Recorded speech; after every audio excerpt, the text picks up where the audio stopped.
Constable Chapman, Ward 1, District 7. That area expands from Mississippi state line to almost to the Fluka parish line, from St. Helena parish line to the Washington parish line. Constable, thank you for this interview. What is your concerns with the FEMA homes in Tangipahoa Parish? My biggest concern is that they're actually forgotten about my people in the village of Tangipahoa. Before today, I only had 2 FEMA trailers that had been delivered. I've been talking to Parish Council Trent Forrest about it, and hopefully today that I can get some FEMA trailers there for my people. It's been the forgotten village. You know, I'm very disappointed right now with our elected officials in Tangipahoa Parish. How many homes would you say is needed in the village of Tangipahoa? Roughly right now, I could easily say 10. That's just off the top of my head. I know it's 10. I only have 2 as of yesterday. So where's the family staying at? Are they staying with family members or in the shelter? Most of them with family members. Actually, LeBlanc's place was supposed to be where FEMA set up the trailers, but it was right by pollution pond, so they actually changed it. And they're putting it back in the area. But it's been too long for these people not to have a place to stay. And I understand the FEMA trailers will not be home.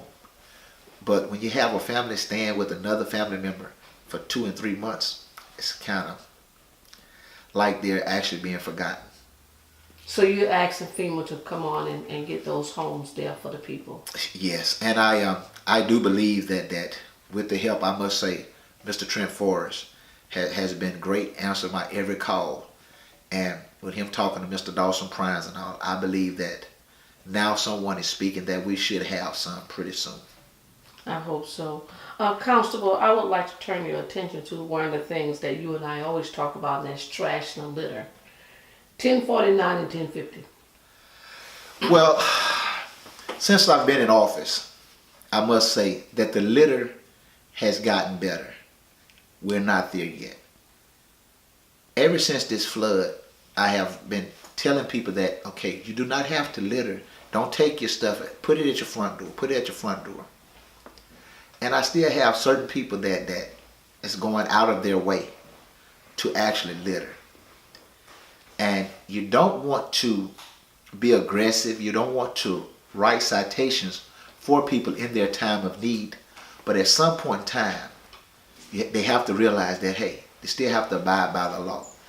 Now, we have some areas that's just look like they're dumping grounds that I'm very disappointed with. But I get several complaints a week that we have excessive amount of trash or they throw in here. Just last week I got a call from a individual chief, used to be the chief here, James Rhymes, out on 1049, where an individual from Greensburg had actually came and dumped their trash. But I don't want no one coming from another parish, my parish, dumping. As a result, I don't want no one in my parish dumping, so I'm not going to be too lenient with you coming into another parish. Spoke with the young lady and we got there. My constituents, I need for them to actually have faith in the process that has went forth with the aldermen and the councilmen on the election that they did. They did a bid, I'm going to say, for the pickup, trash pickup. And I have not spoken with the Mayor Nevels or the aldermen of the village of Tangipahoa like I have with the town of Kentwood. But if you put anything at the road, with the exception of tires, they'll pick it up. If you have trees cut and you cut them within 4 feet and they're not, you say 12 inches round, they'll pick them up from the road. So you don't have to take it out to the outskirts areas and dump, you know. And that's my biggest concern right now is we have people continually. I don't understand if they don't know, and I have that would be on me because I have not did a meet and greet or set up a forum where they can come and express their concerns to the constable, which I shall be doing real quickly here. Constable, why do you think people get so comfortable in throwing trash on the ground in their communities? Door, per se, they think it's okay. People have been doing this, getting away with it for so long. Some people that I actually talk to, it used to be they think they're right. Now, on 1049, 1050, there used to be a dump site there where they had the dumpsters. And they moved them because people were just throwing things and overloading it, throwing on the side of the dumpsters. And that's one of the biggest areas where people are dumping. But we have to get more involved in the community, per se myself, to let people know, hey, that was back then. Things have changed now. You pay to have your trash picked up. Leave it there, they will pick it up. Do you think they really understand that, especially the homeowners, that it brings the value of their homes as well as the value of the community down when they throw trash on the street or walk down the street and throw beer bottles? I was reading on some of the laws that's on the book that it's against the law to have open containers. But you see many open containers on the side of the road. That means someone is they're either walking down the street throwing the trash, the beer cans, or they're driving in their vehicles drinking. Well, if you really look at this town, we have, I can easily say, we have a beer truck here about 3 times a week compared to a produce truck or a milk truck. So they have actually, most people on their spare time or when they get off work, those that do work, they go drink. Now, the bias part is we'll sell them as the town and the law. We'll sell a single beer, knowing that if you drink a 16-ounce beer within an hour and drive, that's a DWI. So we need to still educate those people. Hey, I don't drink, but if you're gonna drink, if you go buy a beer, wait till you get home.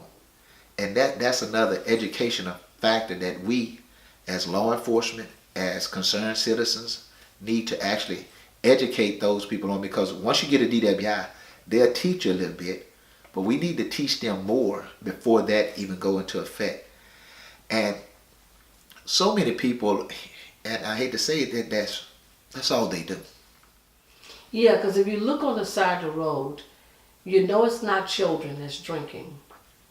You don't see as many potato chip bags and candy wrappings as you see the beer bottles and the beer cans, where people are walking down the street or driving and just throwing the bottles outside the windows. When we have, and not trying to take up for it because it's a problem, usually when we have someone come and do litter patrol and public service, they come here and they clean it up. We don't tend to pick up the bottles. So again, that part will fall on me, because we need to do something just to go and pick up the bottles. We've picked up trash. We did a great job on picking up the tires and all. But on the bottles, I've been in office now 18 months, 18 active months, and I have not picked up any bottles. Although I still see them warning people, notifying people, hey, it's illegal. Even cigarette butts, it's illegal to throw them out.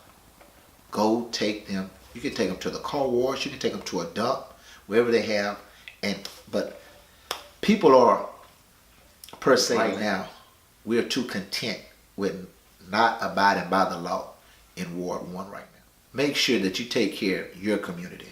No one can take care of your community better than you can. And one of my biggest things is keep your elected officials informed and also hold them accountable. And if it's anyone, again, my door is open, my phone number is listed. Anyone have a problem? If I can't help you, I will find the right person who can. Could you put your phone number out there for me, please? Again, my number is 985-514-3153. Thank you.